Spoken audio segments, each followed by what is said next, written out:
आज मेरे मामू के बेटे के हकीके थे जिसकी वजह से मुझे आज जल्दी उठा दिया गया। मेरी तो नींद भी नहीं पूरी हुई थी क्योंकि सारी रात तो गोश्त बनाते रहे हैं। मामू के घर जाते ही मुझे काम सौंप दिया गया जो कि मेरी बसात के मुताबिक था और वो था मंजियाँ इकट्ठियाँ करने का। तो मैं करने लगा। मुझे भूख भी लग रही थी क्योंकि सुबह नाश्ता नहीं किया था, तो मैंने कुछ फ्रूट भी खा लिया। ये खल उठाने का भी मुझे कहा जा रहा था कि जो कि बदबू पैदा कर रही थी, तो मैंने पहले अंकल को मसाला ला कर दिया, फिर लकड़ियां लाया और ये जो छोटी दुनिया ये भी काम पे लग गई। मुझे ये मसाला ग्राइंड करने के लिए दिया गया जो मैं ले जा रहा था। ये छोटी दुनिया तो थूम छील रही थी। ये अदनान भाई सोच रहे हैं कि लड़कियों की जुबान की तरह ये छुरी भी तेज है, तो मुझे ये आवाज सुनाई दी। मेरा दिल तो बहुत कर रहा था लेकिन खाना दिन था क्योंकि मुझे नज़ला था। अंकल असलम गोश्त साफ कर रहे थे और ये भाई मिन रहे थे क्योंकि चेक करना था कितना गोश्त बचा है। ये सब हिसाब लगा रहे थे कि फी देग में कितना गोश्त डाला जाए। दूसरी तरफ मामू आसफ जो कि आग मचाने की नाकाम कोशिश कर रहे थे और अंकल अदनान को भी बोतल लगी हुई थी। अंकल अदनान पेट्रोल लेने गए चले और किसी की मोटरसाइकिल से ये जो पेट्रोल है वो निकाल के ले आए। दोनों देगों में सारा सामान जो है वो डल गया था और इसके बाद छोटा भाई उमर जी एक क्रेट लेके आया आग मचाने के लिए। अंकल ने इस पैकेट को किया हलाल और घी निकाला और इसको ऐसे निचोड़ा जैसे मुल्क पाकिस्तान को सियासतदानों ने निचोड़ के रख दिया। ये जोड़ी भी आपको दिखाते जाए जो लेवल की है। इसके बाद बिन बुलाए मेहमान भी आ गए थे। ये सब आग मचाने की कोशिश कर रहे थे जो नाकाम कोशिश थी। आपका भाई काम चोरी करते हुए आपको सलाम करता है। इसके बाद मेरी खाला का बेटा अली भी आ गया। मैं और मेरा साथी अली मंजियाँ लेने गली नंबर 1 में चले गए। हमारे पीछे से मेरे पापा सारा निज़ाम चेक करते रहे कि सब कुछ काम जो है वो ठीक ठाक हो रहा है या नहीं। इस अंकल ने देखी को ऐसे खाली कर दिया जैसे पाकिस्तान का खजाना ख़त्म हो गया। ये अपनी मंजी छोड़ के भी आ रहा है और मैं लेके जा रहा हूँ।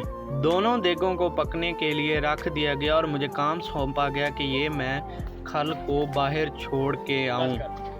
बाद खल जो है वो खरीदने वाला आ गया, उससे मैंने बहस की रेट के बारे में और पापा को उसने 400 रुपये दिया एक खल का और खल लेके रवाना हो। ये सरदार साहब का पिंक सूट है जिसमें ये पिंकश लग रहे थे। सरदार साहब बहुत क्यूट लग रहे थे। मैंने दथी भी ले ली ताकि वेले भी दे सकूं। मेरा दिल कर रहा था ये खेलूं लेकिन मैं तो दुकान पे दही और बोतल लेने जा रहा था।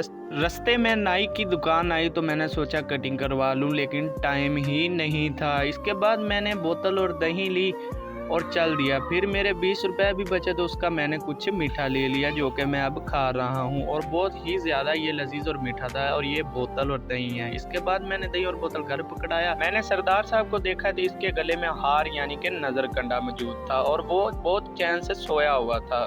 ये सब लोग देगों की रखवाली कर रहे थे। बच्चों को मैंने देखा कि ये टिक टिक चला रहे। मेरा भी दिल किया लेकिन मुझसे तो चली ही नहीं। इसके बाद मैंने एक और बंदे को लिया और लेने चले गए जी प्लेटें।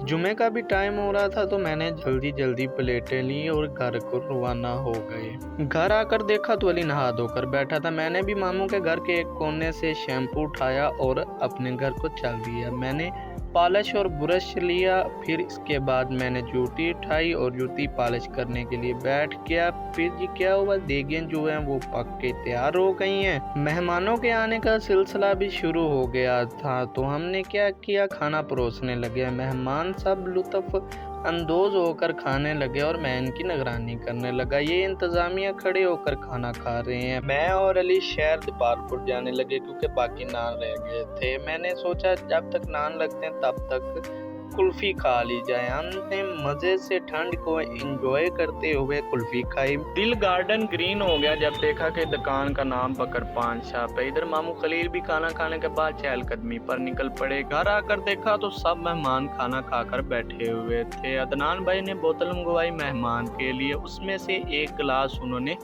मुझे भी दे दिया। तो अदनान भाई थैंक यू फॉर गिलास। तो उम्मीद करता हूँ आपको मेरा ये ब्लॉग पसंद आया होगा।